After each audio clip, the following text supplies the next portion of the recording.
Okay, hi guys, welcome. I'm back again with a quick spread for the Divine Feminine.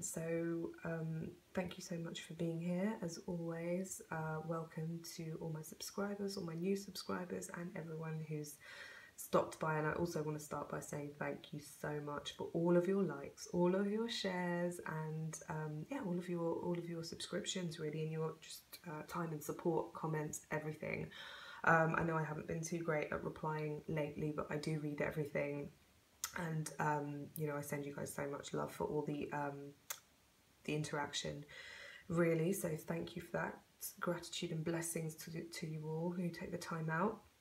And this is just a really quick reading, really, that I thought I'd do. Since the energies are so crazy for so many people, you must excuse me. I've got a bit of a cold, so I sound even more husky than usual. But hopefully that won't be too much of a distraction. My sniffles and whatnot. Let's start with a reading. This is going to be good for now until the next full moon. Lots going on.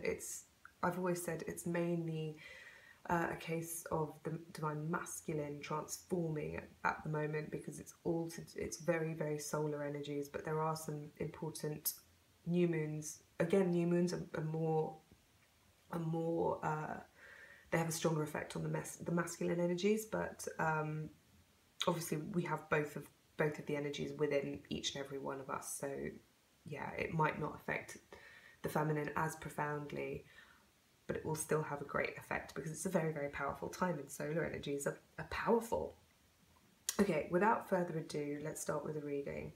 So it's the Queen of Heaven spread. This is where the feminine was, with the Four of Pentacles. And this is what we've moved away from recently, but it's that kind of, it's a clinging energy. This is just to sort of cement the fact that we are no longer clinging out of insecurity and fear to this relationship. We're very much kind of past that. We've realised that it doesn't really work, it doesn't really serve us, it's no longer the way that we choose to do things, while as before we thought that that was the only thing we could do out of, you know, that was all we knew, and we felt maybe almost cornered into a you know, a tiny little corner. Excuse my lack of words there. But we're no longer feeling like that. There was a sense of desperation and a sense of being trapped, like we didn't see what our options were, but that's kind of gone. And what we've let go of is this need to cling to security and to the known. A few of us have let go of karmic partners, a few of us have let go of jobs, a few of us have let go of just old ways of thinking, and ways of being, especially I'm getting towards our divine masculines. That's gone, and we're seeing them in a much more expansive way. But where we are right now is here, the Two of Swords.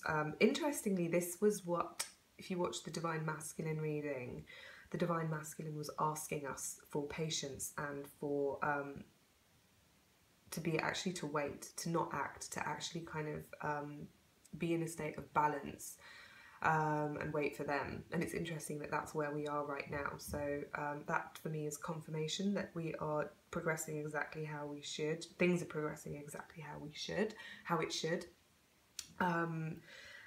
And it's all good. So we're kind of just trying to feel out the situation. The swords in this card, I'm going to pick it up.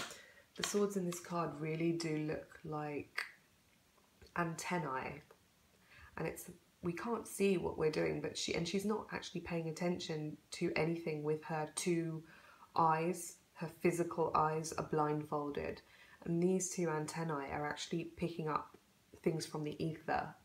So she's being very, very aware of the energies at the moment. The moon is also very significant because, again, in this reading, it does go up until the next full moon, and we've just finished a new moon, so things are growing And it's up to the Divine Feminine, and we are going to be doing this. We're really going to be feeling out the energies. Can you see how the waters in the background, which signify emotions, are very, very calm and very, very still? And she's on very, very firm ground. So what she's doing is really feeling out the energies. And she's kind of absorbing them into her heart chakra, because that's where the hands, you know, that the swords are leading to, are kind of crossed over. So that's where the energy confluence is going to really be at this time. So you might feel a lot of things happening around the heart area, the chest area, so be aware of that. And it's much more, it's not about the physical senses at the moment, it's about the psychic senses. It's about what, you know, the energy says to you and how that affects your body, how that affects your life. Pay attention to it, absorb it, receive it, and then that is going to stand you in good stead for the next stage of the journey. And where is the Divine Feminine going right now? Look, we've got the Emperor. This is kind of like a sense of mastery, control, and just having it all together. You know, he's already received, and once you receive the messages that you're supposed to receive here at the Two of Swords, you're going to be at this kind of Emperor stage, which is another 4. So you've gone from being the kind of the clinging little 4 of Pentacles type person to the one that is totally in control, and is very much a sovereign being. So good news for those of you who need some direction in terms of where to go with your relationships and where to go with your businesses, where to go with career. Everything's going to be coming together. I'm feeling this card as being a lot of mental clarity, a lot of also physical implementation of things. You're going to know which way to go. The Emperor's the guy in charge. The Emperor's the one that's got it all sorted out. He's the one with a plan. He's the one that executes the plan. He's like the CEO. And you're going to be coming to a place where you really can be the CEO of your life for the next phase. You see how it's going to pan out. You've got the vision and you've got it going on. So, and you've got, because you've been through so much, he's a mature man. Like he is someone that has a lot of wisdom. He's seen things before and he knows what he wants and he knows how to get it. More importantly, so that's where your journey is going to take you, Divine Feminine.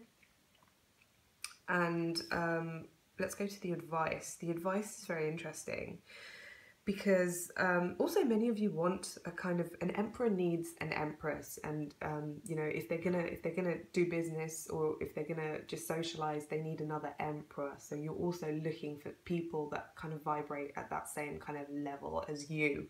So partnerships is something to kind of be aware of at the moment. Let's look at the advice. Now, 2 cards came out, and it was really interesting how they came out because I didn't know what they were when I laid them down like this. They were face down, and then when I turned them round, the message was kind of quite clear. We've got this Knight of Cups here who's walking towards this King of Pentacles, and what that says is, for many of us who are in separation, maybe, you know, in very little contact or no contact, or, you know, even if you are in contact and things aren't maybe as romantic as you'd like them to be, don't be afraid to be the Knight of Cups. But in order to be the Knight of Cups, you need to believe, you need to see the Divine Masculine as the King of Pentacles. If he's not there already, see him there as the King of Pentacles. You know, this really abundant, nurturing, I'm seeing a lot of growth and love and romance coming from this card. Like, see him as that person. And, you know, the Knight is actually, you know, in terms of a hierarchy, I don't always like to refer to hierarchies because they're kind of imaginary, but can you see how the Knight is kind of, in terms of the hierarchy, he's one below the King, but he sees the King as almost higher than himself. And I'm not saying see the masculine as higher than yourself, but in some respects do hold them in very, very high regard, hold them in high esteem, and see what you can learn from them, see what you can offer them in a sense of selfless service, and go to them with humility is the message. So that could be, if you want something, because the King is also the one that can give the Knight what he needs, whether that's leadership, whether that's, because he's going with an empty cup. He's going with an empty cup to the King of Pentacles, and I've been recently getting that it's the masculine that's going to come with the real, with the physical kind of abundance. A lot of for a lot of the feminines, when they need to go to the masculine in order to get that physical abundance, and for it to manifest, they need that masculine energy. So that's something to look at with the advice. That's going to make a lot of sense for whoever it needs to make sense to. So physically, the divine masculine has something that the feminine kind of needs, or can benefit from emotionally. So and the feminine has the emotional. It's that receptivity that is the greatest gift that the feminine can give the masculine right now. That's the underlying main message there, okay? So I'm going to say that again. The receptivity of the feminine is the greatest gift that she can give to the masculine right now. He is kind of in a stage, if you refer back to the other reading, the masculine reading, how he was feeling in this position, how he was feeling towards the relationship was the Five of Pentacles. So he felt that there was nothing that he could give, and he felt that actually the feminine didn't want anything from him. She shut him out, blah, blah, blah.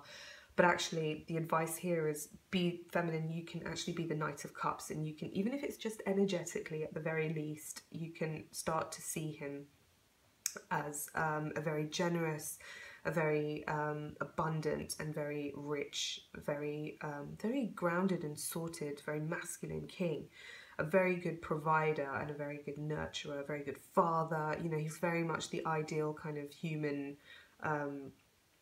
You know, it's a very fatherly figure, the King of Pentacles in this reading. So, and the Knight is very strong, is very powerful, but still goes with an empty cup. And it's all to do with emotions and that kind of emotional exchange and emotional, he wants to almost touch the you know, on a deep level, the King of Pentacles, and inspire him to kind of give and start that kind of that flow of energy and that relationship, essentially. So that's the advice. Hopefully I haven't gone into a tangent too much there, and it's quite clear. So if the feminine, those of you who are feeling like making a, you know, inviting the masculine, I'm getting to a romantic gesture, or to actually go, you know, act on a romantic impulse themselves, or get them to do the gesture. Don't be afraid to kind of put that into motion somehow, and I'll leave it up to you how to do it. This is a general reading, of course. I am still taking personal readings. I'm going to do it up until the end of July because I feel like it's necessary. If anyone would like one, just look in the description box below for details, and there are some new things that I will be offering very soon as well. Again, details in the description box. How is the masculine feeling towards the relationship? Sorry, the feminine feeling towards the relationship right now? And it's the Six of Pentacles. Basically, the feminine is really realizing what it is that she has to give. She's feeling generous. She's feeling like she can be the Knight of Cups here, swooping in there to help the king, to help the cause, to help her cause, which is the relationship, and the masculine is her cause as well. So how can she be of service? What can she contribute? What can she do? She knows that the riches are, you know, she has her own riches. And some feminines are also feeling, once they get into that sense of balance, that there is energy that she can give to the relationship and really give to the masculine to help him stop feeling so impoverished. And again, this is going back to where the exact same position in the masculine reading, which was how the masculine was feeling, you know, had the Five of Pentacles, was feeling very, very out in the cold. The feminine has got the Six of Pentacles, where she knows that this is how we redress the balance. You know, those two images, you know, if you think back to that reading, it was two people, poor people, hobbling around, or they felt poor and they were hobbling around. They felt poor, they felt destitute and physically hurt, emotionally hurt, everything, cold. And it's the feminine who is the one that feels like, that knows that she has the energy to balance that feeling out and to soothe it. And it's a good way to be. What's the feminine wanting to say to the masculine right now? We've got the Hierophant and we've got the King of Wands. The King of Wands actually came out like this, upside down. I turned him the right way up though, because basically what the feminine wants to say is the Hierophant here represents the institution of marriage, as well as a position of power, and also the third energy. I'm thinking this looks like an X chromosome and a Y chromosome. So, you know, XX is female, XY is masculine, and I feel like I can see like XX and XY here. So I can see like the masculine and the feminine energies, and this Hierophant is the third energy. Symbolizing kind of like a Eros Gamos kind of divine marriage kind of thing. The number 5 is also significant because it's the number of change, and because it's at the bottom of the wheel, you know, and number 10 is at the top kind of thing. What this means is the feminine would basically like to say that divine union is what they want, but in order for that to happen, the masculine has to stop being this kind of blocked King of Wands that isn't able to kind of manifest what he wants to manifest, that isn't able to kind of go after the feminine. There's a small change, there's a small shift that needs to happen in thinking in the divine masculine. And they need to see themselves more as this King of Wands. This King of Wands who's actually sat there looking towards the third energy. So instead of being like this, instead of running away from certain things, masculine, they would like you to turn around and focus on the union, focus on the divine feminine, and focus on the relationship, because that is really what they need. They need you to, you know, here the advice is to really believe in the divine masculine, to be this kind of romantic figure. But here what they're trying to say is, you know, you're not helping the situation by being silent, by not acting. You know, the King of Wands is someone who is a real proactive go-getter, a real self-starter, and that's how he gets stuff done. And he's fiery. They need you, divine feminine needs you, divine masculine, to be fiery and to be proactive and to act on the third energy, which is represented by the Hierophant here. So on the relationship, basically the twin flame union, you need to act on it more. So that's, you know, not going to beat around the bush.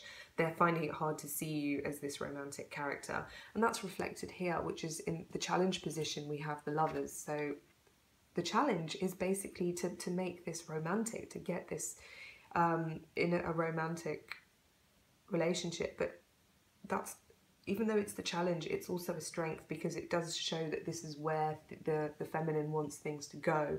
And if there was any doubt in her mind, maybe there was a karmic on the scene, maybe there was other things that she had a doubt about, these things are going to start to lift, and she's going to start seeing the divine masculine in that position again, in the sense that she's going to know that she wants a relationship with the divine masculine. She's going to know how she wants it, and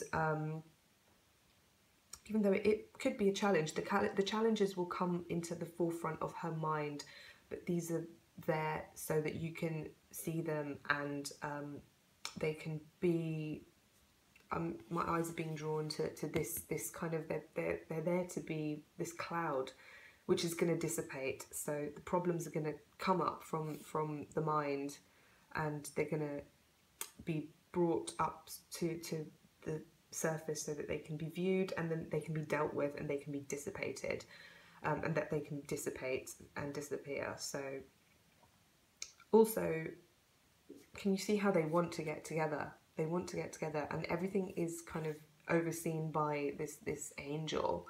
So know that you are being helped, both of you. And again, the third energy is coming up, and we need to focus on the third energy a lot at the moment. So if you, you know, are feeling any niggling kind of doubts about the divine masculine, divine feminine, try and look at the bigger picture. It's more advice there. Try and look at the bigger picture and know that there is a mission, there is a plan.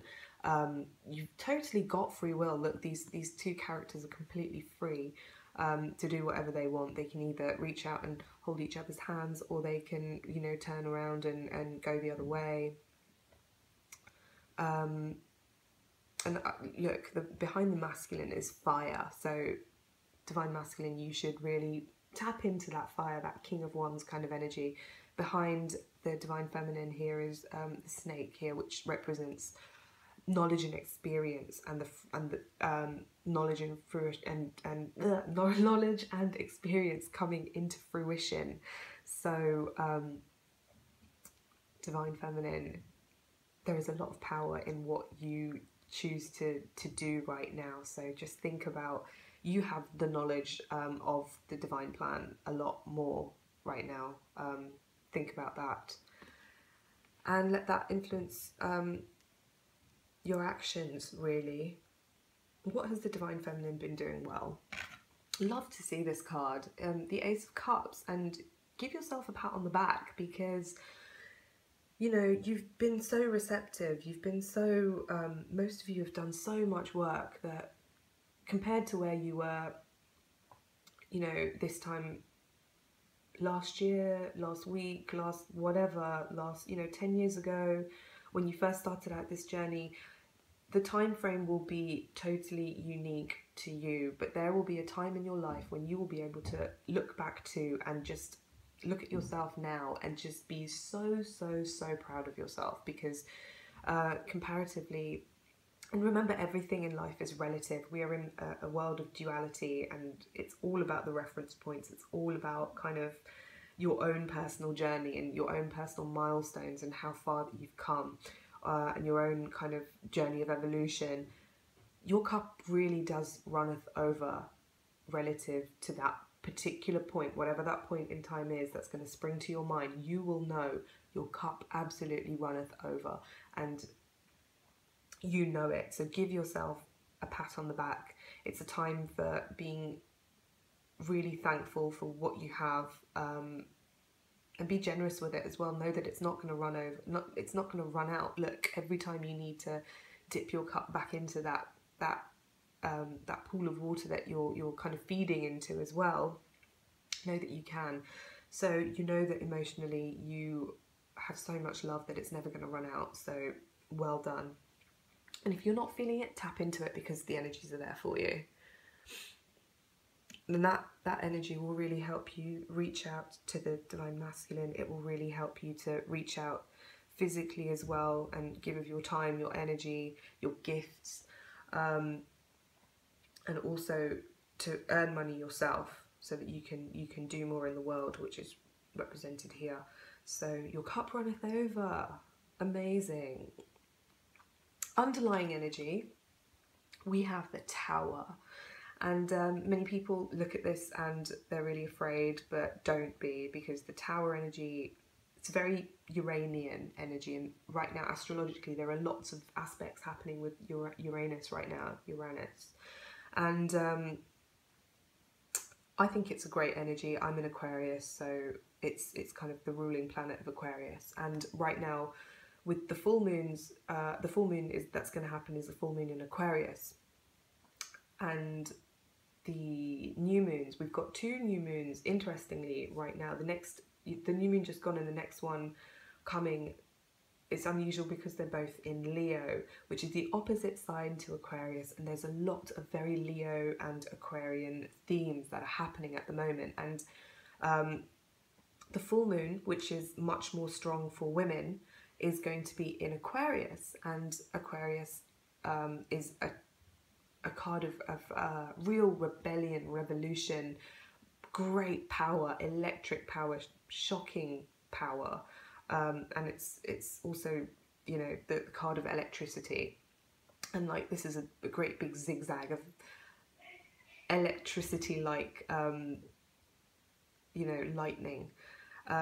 Immense power, the power to shake up the very foundations of everything that we know. And this is a card that is symbolizing quantum leaps in ascension, in development, in knowledge, in, you know, flashes of inspiration. Whenever you get a flash of inspiration, that's essentially what's happening. You're kind of having a little quantum jump and a little glimpse of you know, something very, very big, and something, you know, it's very, very powerful basically, and it's all good if you know how to handle it, you know. So on the surface it might look like these people are falling down. This is all crap that you don't need. This is all crap that doesn't work, doesn't need, that you don't need, and stuff that, and people that can't handle your kind of your newfound power. Like, don't think that you're these people there. You're the flipping, you are that lightning that's breaking everything down essentially. Look at it that way, because that's the way that, you know, Aquarius in its highest kind of way will kind of look at things. So yeah, things are going to get really unstable. It might feel like that right now, but if you look at it in a certain other way, you know, this is the kind of power that can help, you know, it's blowing your top off in a way, and that's the old way of thinking. That's kind of the old mindset. Anything that doesn't serve you, it's very quickly and very effectively, very efficiently. This is like the height of efficiency in terms of just wiping the slate clean. And it gives you a chance to rebuild, and you can rebuild wherever the hell you want. So this is paving the way for great creativity. This is and understand that the next cycle after this full moon is going to be another Leo cycle, because the next new moon is going to be a new moon in Leo. So you can really work towards, again, you know, the ultimate. Leo is a sign of it's in the house of marriage, of creativity, or is it children? The fifth house, it's romance, sorry, it's the house of romance. So really, really build towards that. So it's a beautiful card. It's a beautiful card for me, the Tower. For me, it also reminds me of Lord Shiva, because Lord Shiva is the destroyer, and he's the most powerful, you know, of the gods, out of the trilogy, the creator, the maintainer, and the destroyer, who are Brahma, Vishnu and Shiva. Very often Brahma's the weakest. The creator, he doesn't even have any temples built to him, because he's that kind of, you know, if there's one god that has flaws, it's him, because there's a story about him basically telling a lie. So can you see how you might think that you create things, but there's a falseness in that. So a lot of the time things that we create can be a little bit false. Look into that. I'll leave that with you to meditate over. And in terms of maintenance, maintenance can only do so much, but in a lot of the myths, the maintainer Vishnu will actually go to Shiva for advice or for whatever. So the ultimate power is actually always with destruction, because if it can be destroyed, then it's not true. So and also the destroyer is the one that dismantles everything that's untrue and leaves behind only that which is the most profound and the most pure and the most unshakable and the most strong. So there's so many messages there. I don't want to overload you, but the Tower, whatever's happening right now, tap into the power of it, the power, and trust that everything that's happening, it's all divinely guided, and you just have to ride it out. And afterwards, after whatever needs to come down comes down, whatever leaves us, there's a massive amount of release that's going to happen for the Divine Feminine, especially for the Divine Feminine and the Divine Masculine as well, but especially for the Divine Feminine. Whatever you don't need anymore, it is going to just fall away. There's a lot of divine intervention that's also reflected in the Tower card, and things will be taken away. Things that you might be clinging on to. Most of you have done have done a really good job of letting go of the things that you don't need. But remember, your cup runneth over anyway. So you don't need to worry about anything, and most of you know that. So that's the reading for now. This is a general reading. Take the messages that you need. And if you feel called to have a reading with me, a personal reading where I can actually kind of give you the specific advice that is relevant to you in a more specific way, don't be afraid to get in touch. Okay, blessings to you guys. Have a great couple of weeks, and because I'm about to also hit 1,000 subscribers, which I'm very pleased about, I'm gonna do a couple more. I'm gonna do some extra readings over the next couple of days. So once that happens, you can look forward to some more of me. Okay, so thanks so much. Lots of love to you guys. Bye.